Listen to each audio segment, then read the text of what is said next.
Hello friends, welcome to my channel. আজকে আমি আপনাদের সঙ্গে ব্লাউজের কাটিং শেয়ার করব। সেটা আমি আজকে মেন ফেব্রিকের ওপর কাটিং করে দেখাবো।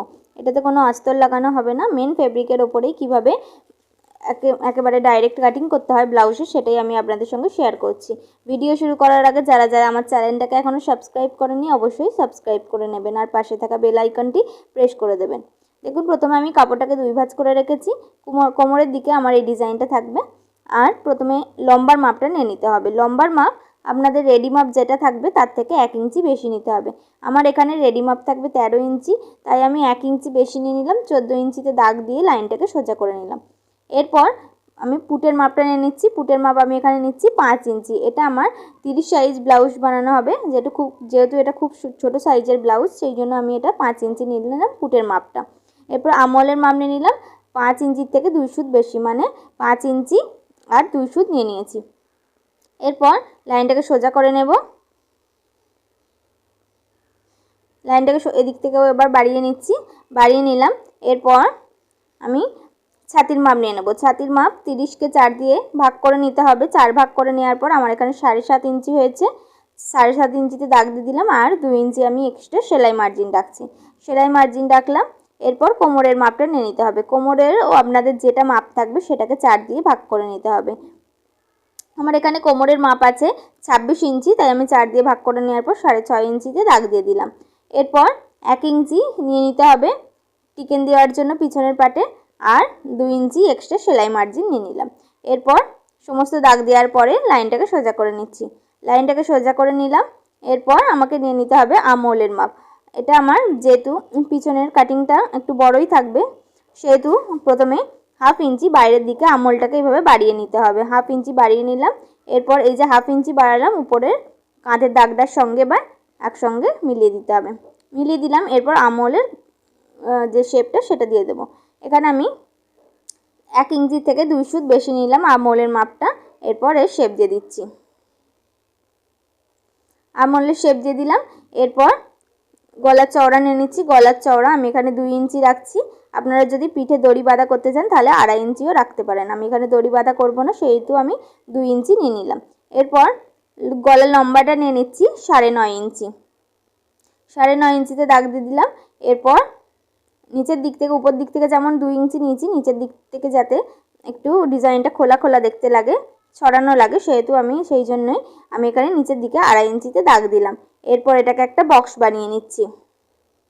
বক্স বানিয়ে নিলাম। এরপর এটাতে শেপ দিয়ে দেবো। আমি এটা নর্মাল রাউন্ড শেপের বানাবো, আপনারা চাইলে যে কোনো শেপ দিতে পারেন। শেপ দিয়ে দিলাম সুন্দরভাবে। এরপর কাঁধের দিক থেকে আমাকে 1/2 ইঞ্চি নিচের দিকে দাগ দিতে হবে। আমলের দিক থেকে 1/2 ইঞ্চি দাগ দিলাম। এরপর কাঁধটাকে ডাউন করে দিচ্ছি। সমস্ত কাটিং করে দাগ দিয়ে নেওয়া হয়ে গেছে। এরপর এটাকে কাটিং করে নিতে হবে। যেমন দাগ দিয়েছি সেই মতো এটাকে কাটিং করে নিচ্ছি।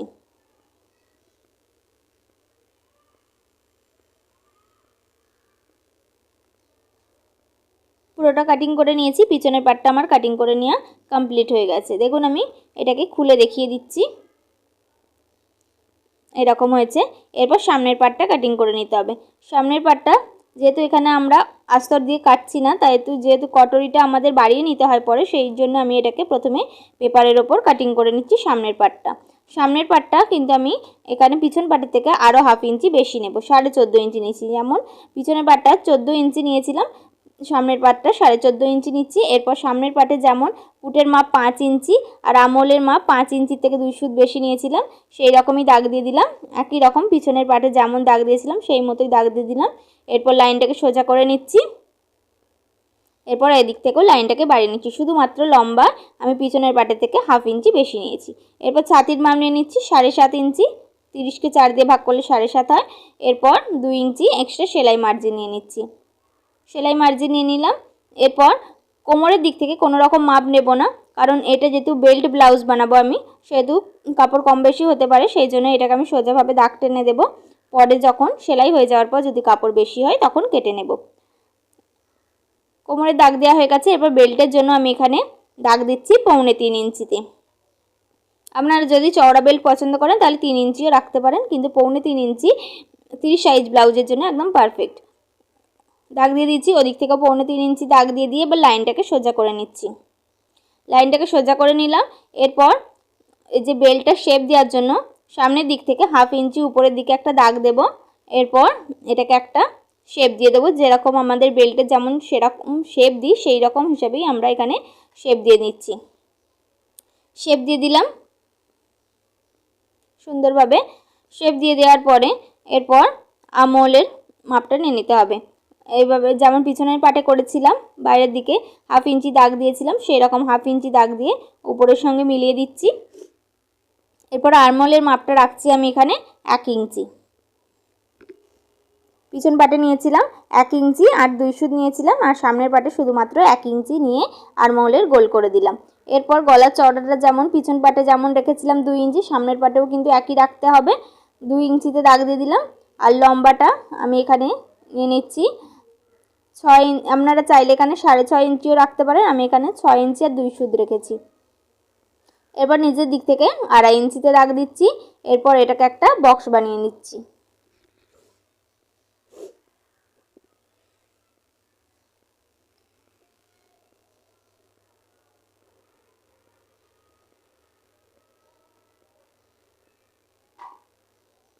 বক্স বানিয়ে নিলাম। এরপর এটাকে শেপ দিয়ে দেবো। আমি এখানে রাউন্ড শেপ দিয়ে দিচ্ছি।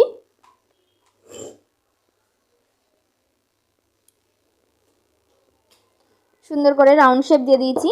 এরপর সমস্ত শেপ দিয়ে দেওয়ার পর এবার কটরির শেপটা দিতে হবে।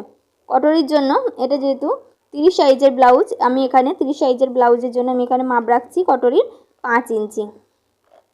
5 ইঞ্চিতে দাগ দিলাম। কিছুটা উপরের দিক থেকেও আমি একই রকমভাবে 5 ইঞ্চিতে দাগ দিলাম। আর আমহোলের দিক থেকে দাগ দিতে হবে 2 ইঞ্চি। আমহোলের দিক থেকে 2 ইঞ্চিতে দাগ দিলাম।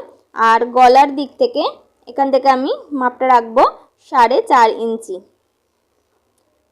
4.5 ইঞ্চিতে দাগ দিয়ে দিলাম। এরপর এই যে সমস্ত দাগ দিলাম সেগুলোকে সুন্দরভাবে শেপ দিয়ে দিতে হবে কটরির শেপে।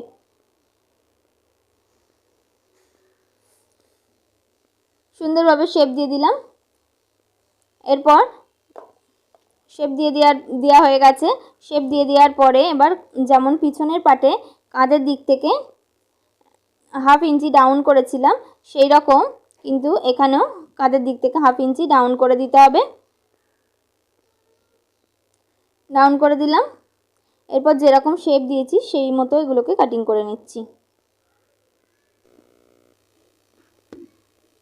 ভিডিওটা আপনারা শেষ পর্যন্ত দেখুন, আশা করছি আপনাদের ভালো লাগবে। ভালো লাগলে অবশ্যই ভিডিওটাতে একটা লাইক করে দেবেন। আর আমার চ্যানেলে নতুন হলে চ্যানেলটাকে অবশ্যই সাবস্ক্রাইব করে নেবেন আরও নতুন নতুন ভিডিও দেখার জন্য। আমার চ্যানেলে কিন্তু এরকম সব সাইজেরই ব্লাউজের মাপের কাটিং কিভাবে করবেন আর সেলাই কিভাবে করবেন সমস্তটাই কিন্তু আমার চ্যানেলে কাটিং করে থেকেই দেওয়া আছে, আপনারা চাইলে দেখে নিতে পারেন। আমি কিন্তু লিংক আপনাদের সঙ্গে শেয়ার করে দেবো। এই যে কটরির পাটটা বেরোলো, এটা কিন্তু সমস্ত পাট আমার কাটিং করে এটাকে বাড়িয়ে নিতে হবে, সেটা আমি পরে বাড়িয়ে নেব। ব্লাউজের পর প্রথমে আমি হাতাটাকে সেটা থেকে আমি প্রথমে হাতাটা যেহেতু ডিজাইন আছে, যেহেতু আমার হাতাতে এখানে ডিজাইন মাঝ বরাবর এখানে ভাঁজ করলাম। এই ডিজাইনটা করে নেওয়ার পরে মাঝ বরাবর কাপড়টাকে ভাঁজ করে নিলাম। সোজা নিয়ে কাপড়টাকে সোজা করে নিতে হবে। প্রথমে আমি আমার এখানে কাপড়টা সোজা নিয়ে আমার ব্লাউজ সোজা করে নেওয়ার জন্য বানানো হবে সেইটা দাগ দিয়ে দিলাম। এরপর আমি নিচের দাগ দিয়ে দিচ্ছি সমান করে নেওয়ার জন্য একটা দাগটাকে নিচের দিক থেকে দাগ দিয়ে দিলাম। এরপর নিচের কাপড়টাকে সমান করার জন্য একটা দাগ প্রথমে যে হাতার লম্বাটা যে সেটা হাতার লম্বার মাপটা নিয়ে নিতে হবে। আমার এখানে ব্লাউজের মাপটা রেডি মাপ থাকবে 7 মাপটা আমি এখানে 8.5 ইঞ্চিতে দাগ দিলাম, কারণ নিচের দিকে তৈরি হবে করার জন্য 1 ইঞ্চি যাবে আর উপরের দিকে হাতাটা লাগানোর জন্য 1/2 ইঞ্চি যাবে। সরি, আমার এখানে 1 ইঞ্চি এই জন্য বেশি নিলাম।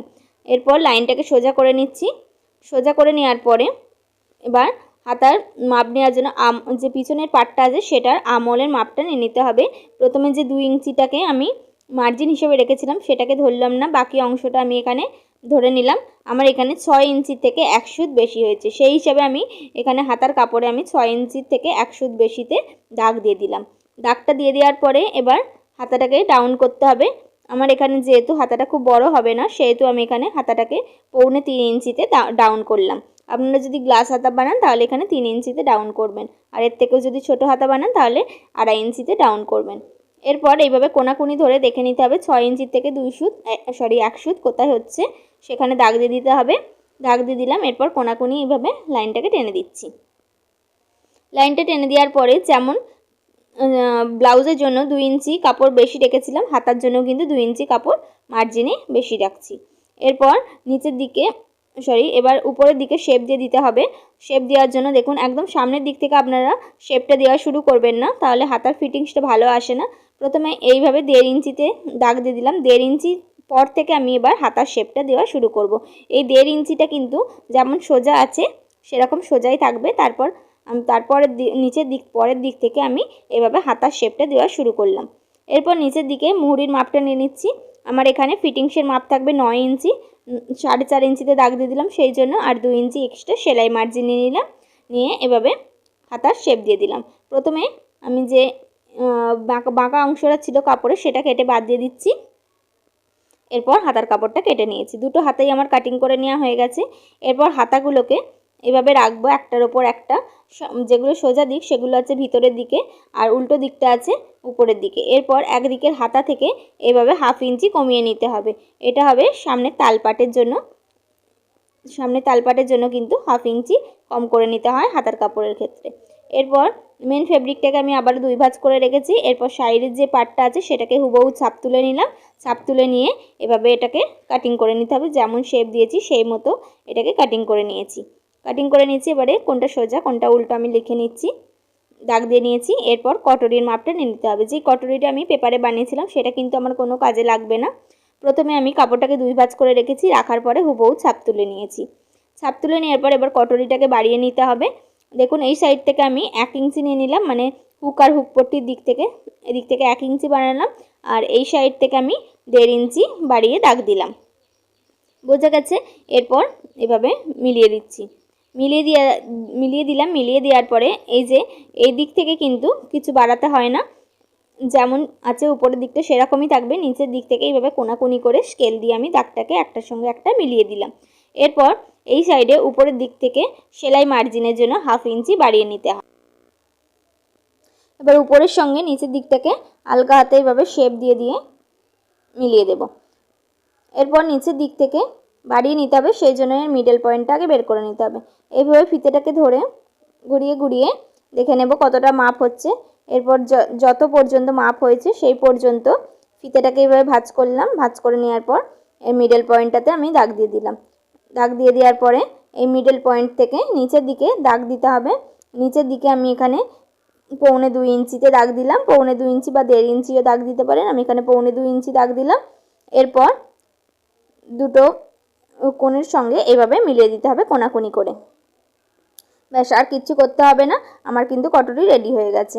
এরপর কটরির যে টিকেনটা দিতে হবে সেটার জন্য মাপটা দেখিয়ে দিচ্ছি। কটরিটাকে এভাবে মাঝ বরাবর ভাঁজ করলাম।